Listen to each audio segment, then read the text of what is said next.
Hello everyone, it's Natalie. Welcome to my channel, Find Joy in the Journey. Look, today out here in the Joy Garden, I am cleaning house. I have several things in the garden that needed to go.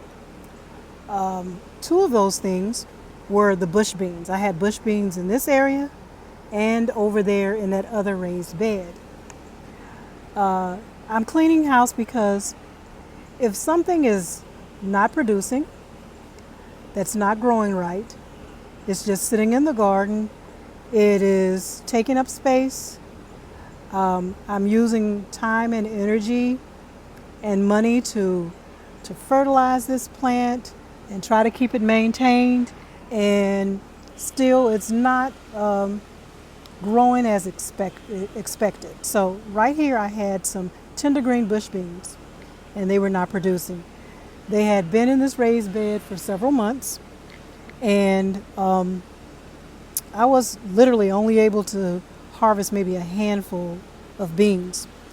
Not only that, but I had a real bad ant infestation in this area.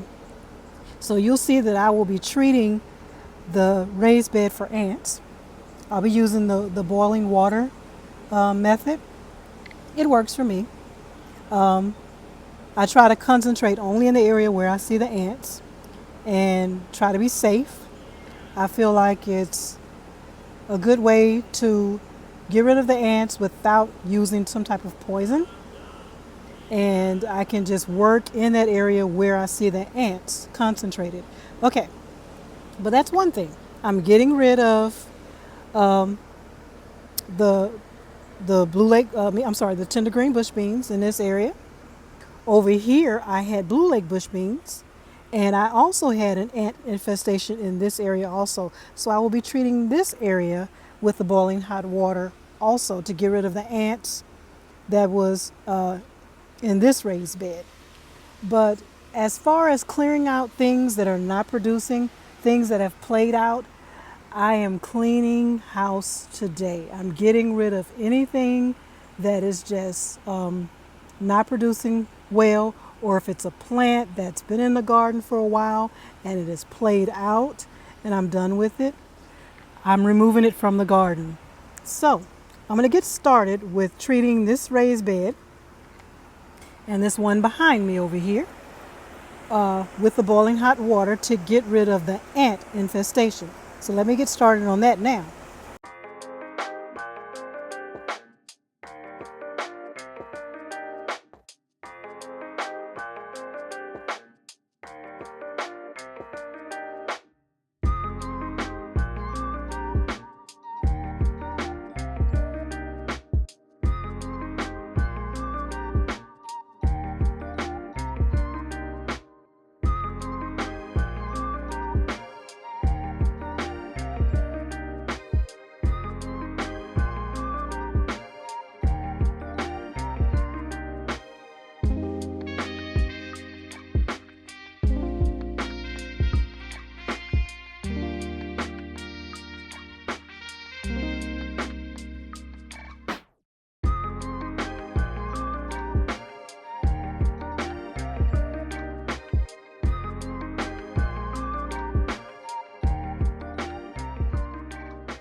Okay, you guys, also one thing I wanted to mention is that when using the boiling hot water method to kill off these ants, I know that I'm running the risk of potentially harming other beneficial insects that may be in the soil. But when you have a problem with ants trying to pretty much take over your raised bed, it's a risk that I have to take because we have a real bad problem with fire ants. They can invade a space and literally turn it into their home.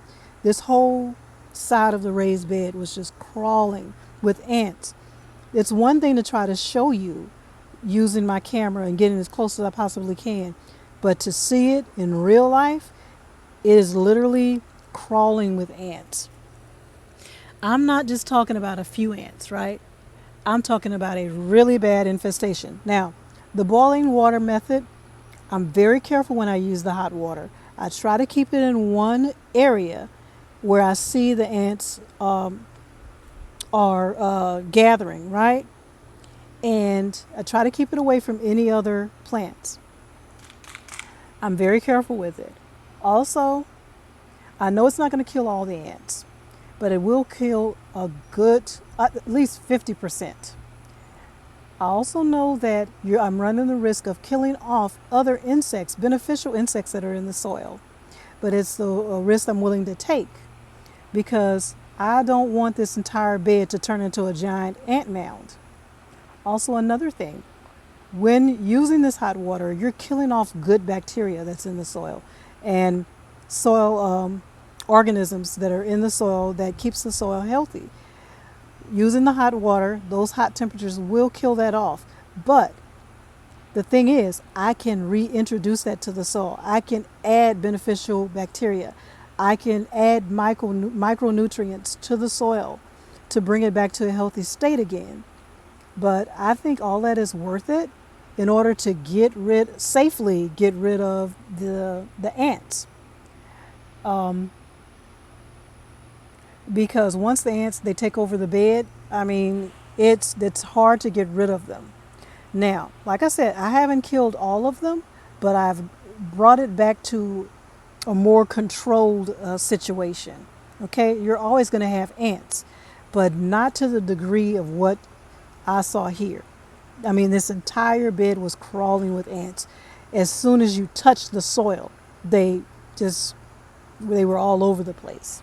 Okay. So, and another thing is, I don't want to use poison. I don't want to use an ant poison near where I grow my food. Another way of controlling ants, I see people, they say put like one of those ant baits. Use an ant bait. That, not when you have this ants in large quantities like this. An ant bait is not going to work. Okay. So, like I said, when I use the boiling water method, I don't use it often. I only use it in extreme cases. Okay, I know that I'm running the risk of killing off other insects, beneficial insects, and I know that I am killing off good bacteria. But the good outweighs the bad. I can always introduce more good bacteria to the soil. I can amend the soil. Okay, and the beneficial insects, they will come. Okay, they're going to come back. But these ants, I can't allow them to get a foothold. Okay? Okay, you guys. Now, over here where my watermelons are, I've been doing a lot of pruning over here. Pruning the watermelon plants that are in this grow bag here. So far, I don't see any male and female flowers. These are black diamond watermelon. Okay, but just giving it a good trim. Over here, this is the sugar baby watermelon. I showed you this yesterday. This was part of my garden tour. Well, remember there was a watermelon that was attached to those vines, right? Let me show you. You see this? When I turned the watermelon over, this is what I found. Okay, so it was sitting there all that time, and I'm thinking it's a healthy watermelon, but it was not. So that's what I discovered this morning. So basically, today I am cleaning house. Things that I've been like I'm looking at this watermelon thinking it's healthy, and one quick turn and I could see that it is literally something has been eating into it. I'm thinking I'd be able to harvest that. Well, no. So if these plants are played out, if it's time for me to grow more watermelon, I'm ready. I have the seeds. I can easily go buy transplants. They're readily available at the nursery, and I can start over. I have time. So this area, I haven't decided what I'm going to do with this area just yet. I do have that one cantaloupe still there, And I want to show you something. There's another thing I want to share with you about the reason why I took down the cantaloupe and the honeydew. There was a rat in this area that was eating away at the honeydew, especially the honeydew and the cantaloupes. To give you a look, you see that? Where it's been gnawed at? That's a mouse. Not a mouse, I'm sorry. Let me rephrase that. That's a rat. It is a rodent. I saw it firsthand. Okay, I was over in this area. That's when everything was in full bloom. Lots of beautiful green leafy vines. And I went back there behind the raised bed to prune off some of the side shoots, right? Trying to keep everything under control, one main vine, right? Like I said, this is when I first started growing and there were beautiful cantaloupe and honeydews everywhere. So I'm trying to be careful and I'm trimming. And all of a sudden I heard a thud, right? So I'm thinking, oh shucks, I have cut off one of my good melons that I accidentally snipped something I shouldn't have. So I looked down on the ground right back here. Okay, now I'm trying to set the stage for you. Everything was covered in vines, nice big lush green vines. So I couldn't really see the ground. So I bent down to look at, I thought I was going to pick up one of the cantaloupe that had fallen off the vine. And when I looked down, I saw a gray furry body, a gray furry rat. He was good and fat with a long tail. And when I tell you, I didn't scream, but I took off. I literally jumped out of the melon patch, and immediately I went to the store and I found rodent repellent.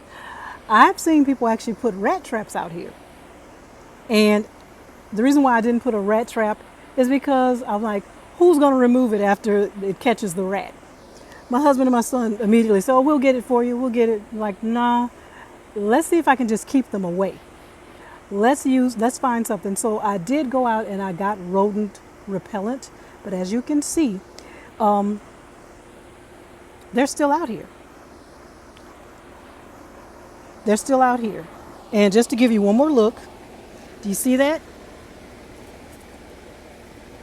That's new. That's fresh. That was done recently. Okay, because I looked at that cantaloupe just yesterday and it didn't look like that. So they are still out here, even with using the rodent repellent. So if I have to use a trap, I will. My husband and my son said, oh, they'll remove the rat for me. But I'm saying rat, I know what I saw. It did not look like a squirrel. I don't know what other rodent there is that would look like that. Furry gray body, long tail. To me, that was a rat. Okay, so that's another reason. Is like, I'm not leaving this out here to feed pests. I'm not leaving these cantaloupe and honeydew out here because they literally were eating the cantaloupe and honeydew before I could get to them. Okay, so I'll tell you one thing. It's not going to stop me from growing honeydew and cantaloupe. I will try again. If I have time, I might do it now. But it will not be in this area. I consider this area sort of isolated. I like this area because I like the space. I like that it's partially shaded somewhat by the house. So it's a good growing spot, but not for something as tempting as these big juicy honeydews and cantaloupes to be off in this corner where, you know, the rodents can get to it. So I think if I'm going to grow my honeydew and my cantaloupe, I'm going to do it either in grow bags or pots, and it won't be kind of single or pushed off in an area like this where they just were going wild over here. Every single day I would see these large gashes in the sides of the honeydew, and I didn't know what it was. If I have footage of that, I'll show you what I'm talking about. Especially the honeydew. They like the honeydew. I think it's because it was softer. They could gnaw into it easier. but I was able to harvest only one honeydew, and I had several. I had at least 10 to 12 honeydew growing at one time over here, and one honeydew. That's what we got. Now the cantaloupe, I did much better with the cantaloupe. Okay, and I've been able to harvest at least 2 good watermelon. It's been a struggle with rodents, with weather. It's been a struggle, but I'm going to try. I'm going to continue to try it because I like growing watermelon. I really do, and I was really hoping to harvest that one. So to see that it was down there just basically rotting, and I didn't realize it. So I just wanted to share that with you. So one of the main reasons for basically just taking down the cantaloupe, I want to start over. I want to do over, and it won't be over in this area. I just don't think this is a good area for that. So I'll use this area for something else. It has a trellis, so it may be good for some type of, I don't know. I do want to grow some more beans, and I want to grow some peas. Maybe this area would be good for that. Okay, we'll see. All right, over here, you guys, here is the place of new beginnings. I actually have started some seedlings. I'm gonna do some more red kidney beans. Back there is my corn, and I have other seedlings over here. What I'm gonna try to do is grow peas. This is called Early Perfection, and I chose this variety for a reason. Hopefully that if I use my shade cloth to keep things nice and cool, because I don't know how well peas grow in 90-degree weather. So I'm going to use my shade cloth, and I'm going to try to plant these peas. So I'm starting with these seedlings here.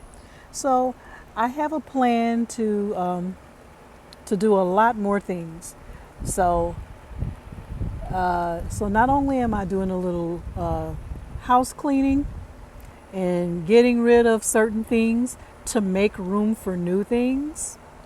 Okay, I'll be doing some reorganization also. So the plan is actually this area over here. In my other video, I said this is like a catch-all, because it's just like a bunch of different plants just set out there, and honestly, they were supposed to be placed out in this part of the garden, but I just never got around to it. So pretty much they've just been over in this area. I have tomato plants over here. Matter of fact, my cherry tomatoes are over in this area. I have my my citrus trees and my blueberries. Over here, the sweet potatoes, the russet potatoes. It's like a little area where I never quite placed it into the garden. So there's going to be some reorganization. Okay, there's a lot to be done, but I have to pace myself and do it a little at a time because of the weather. Sometimes it's just way too hot, and I can't stay out in the garden long. There's a lot going on, but if I do it a little at a time, I know I'll get it done. So it's starting to drizzle a little bit, which is, look, I welcome that cool, refreshing rain. Okay, so I'm gonna pack it in for today, but I got a lot done. I feel like clearing out those raised beds, clearing out the beans, okay, treating the area for the ants. Let's see here. Over here where the melons are, I'm gonna make a final decision about what I want to do with clearing out this area and what I'm going to plant in that raised bed instead. So I have a plan, and little by little I'll get everything done. Okay, you guys, so I'm going to sign off for now. I'm going to sign off. Look at that refreshing wind. It's raining, but I'm loving it. Okay, I'm absolutely loving it. All right, guys, I'm going to sign off for today. I just wanted to let you see what was going on in the garden. Happy Sunday, y'all, and happy gardening. Bye now.